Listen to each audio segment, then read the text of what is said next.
Sinabi ni Jesus sa kanyang mga alagad, "Sindihan niyo ang inyong mga ilawan." Mga kaibigan, mga kapatid, narito na naman ang inyong lingkod, Father Bob, isang paring Carmelita. Purihin natin si Jesus, Maria, at Jose.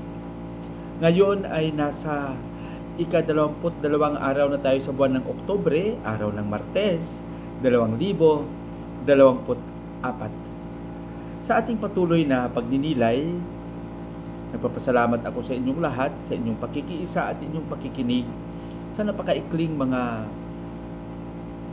mensahe na gusto kong ipaabot at ibahagi sa inyo. Maraming salamat din sa inyong pagbabahagi ng napakasimpleng pagninilay na ito sa inyong mga kaibigan.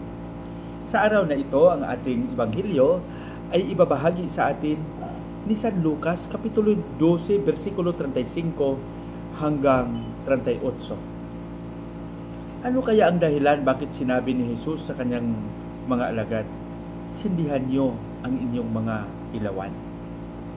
Para sa akin, ito ay nagpapaalala sa kanila na ang liwanag na dala ng kanilang mga ilawan ay maging gabay nila sa kanilang paglalakbay, sa kanilang pagtuturo, sa kanilang pagpapahayag at pagsasabuhay sa mabuting balita na kanilang narinig sa bibig mismo ng Panginoon.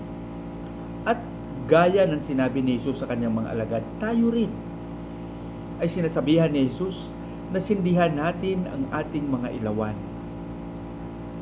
Ano ba itong ilaw na ito? Ito yung mga kabutihan na nasa sa atin.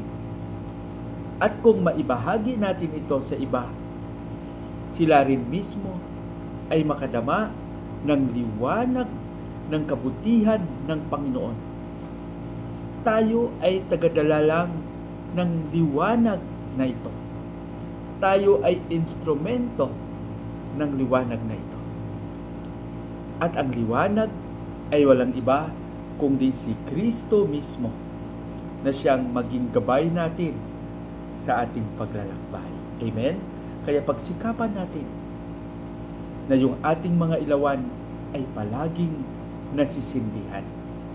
Patnubayan nawa tayo ng Panginoon sa ating panalangin. Panginoong Hesus, maraming salamat sa iyong patuloy na paggabay. Maraming salamat sa iyong patuloy na pag-unawa sa likod ng aming mga kahinaan. Turuan mo kaming maging liwanag sa bawat isa. Amen.